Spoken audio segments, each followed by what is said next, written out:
मत्कुंज विहारिणे नमः। श्री स्वामी हरिदास विजय तीर्थराम।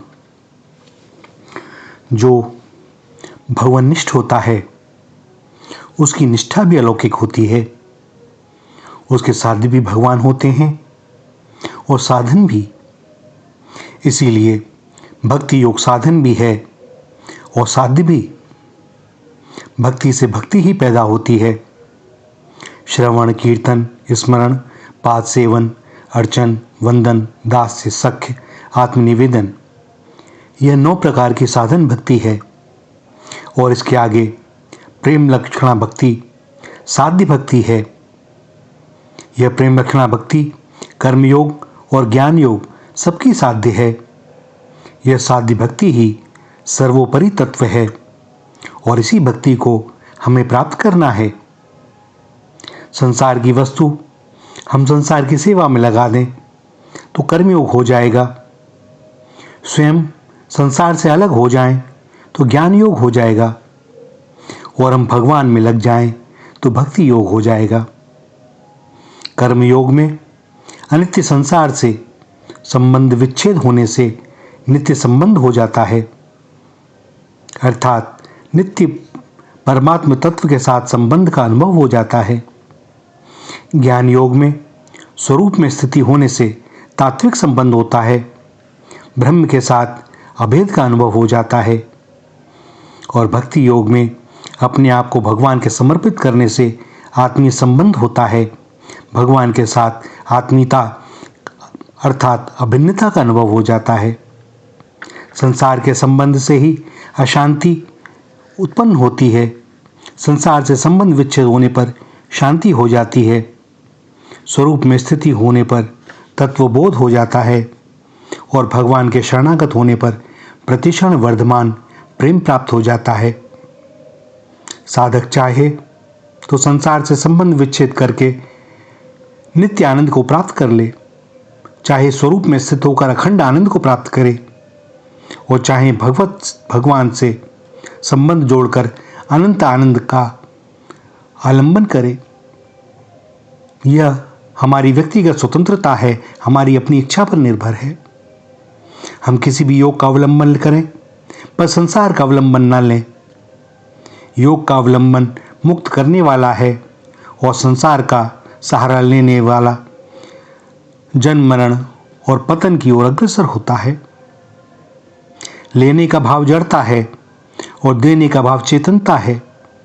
जो केवल लेता ही लेता है वह जड़ है। यदि वह पशु पक्षी वृक्ष पहाड़ आदि हो तो भी जड़ है और मनुष्य हो तो भी जड़ है।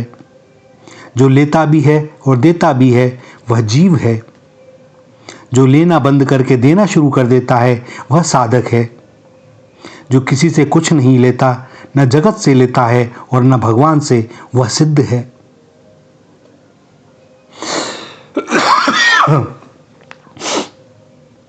और जो केवल देते ही देते हैं वह भगवान हैं। भगवान और उनके भक्त दोनों देते ही देते हैं, लेते कभी नहीं। लेने की इच्छा उसी में होती है जिसमें अभाव है और अभाव जड़ में होता है, चेतन में नहीं होता। लेने की इच्छा का सर्वथा त्याग करने पर कर्मयोग, ज्ञान योग और भक्ति योग, यह तीनों योग सिद्ध हो जाते हैं। वास्तव में मुक्ति तक भी कुछ भी लेने की इच्छा जड़ता है और इसीलिए भक्त मुक्ति को भी नहीं चाहते। अगर कोई ऐसा कहे कि भगवान की भक्ति में पराधीनता है, स्वाधीनता तो मुक्ति में है, तो यह कहना भी एक प्रकार से ठीक है, किंतु भैया वास्तव में भक्ति में ही असली स्वाधीनता है। स्व के 2 अर्थ होते हैं, स्वयं और स्वकीय। अपने स्वरूप का नाम भी स्व है और जो अपना है उसका नाम भी स्व है। भगवान अपने होने से स्वकीय हैं। स्वकीय की अधीनता में विशेष स्वाधीनता और निश्चिंतता है। जैसे छोटा शिशु माँ के पराधीन नहीं होता क्योंकि माँ पर नहीं है, अर्थात दूसरी कोई नहीं है, वरन अपनी होने से स्वकीय है। सो शिशु के लिए अपनी अधीनता की अपेक्षा माँ की अधीनता ज़्यादा श्रेष्ठ है, क्योंकि माँ की अधीनता में शिशु का जितना हित है उतना अपनी स्वाधीनता में नहीं है। माँ की अधीनता में अपने पर कोई जिम्मेवारी न होने से बालक निश्चिंत रहता है, माँ उसका जितना ध्यान रख सकती है उतना ध्यान तो वह स्वयं का रख भी नहीं सकता। और इसीलिए रामायण में भगवान कहते हैं, सुनु मुनि तोही कहूँ सहरोसा, भजही जे मोहि तजी सकल भरोसा, करऊँ सदा तिनके रखवारी, जिमी बालक राखई महतारी। जीव भगवान का अंश है। ममे वांशो जीव लोके, ईश्वर अंश जीव अविनाशी। भगवान का अंश होने से हम भगवान के हैं और भगवान हमारे हैं। अतः उनकी अधीनता पराधीनता नहीं है।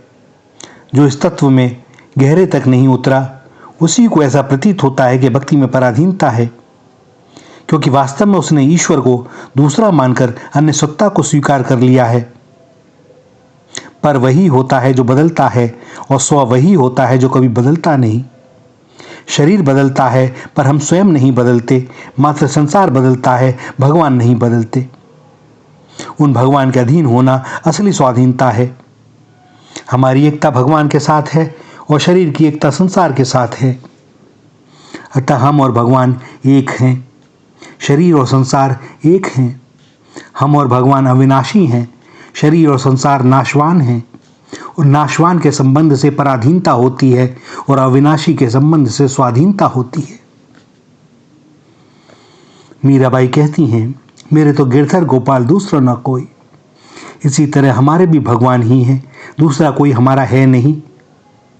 यह हमारा शरीर भी नहीं, यह भी पराया है, क्योंकि शरीर संसार के साथ हमारा नित्य निरंतर वियोग है और भगवान के साथ हमारा नित्य निरंतर योग है।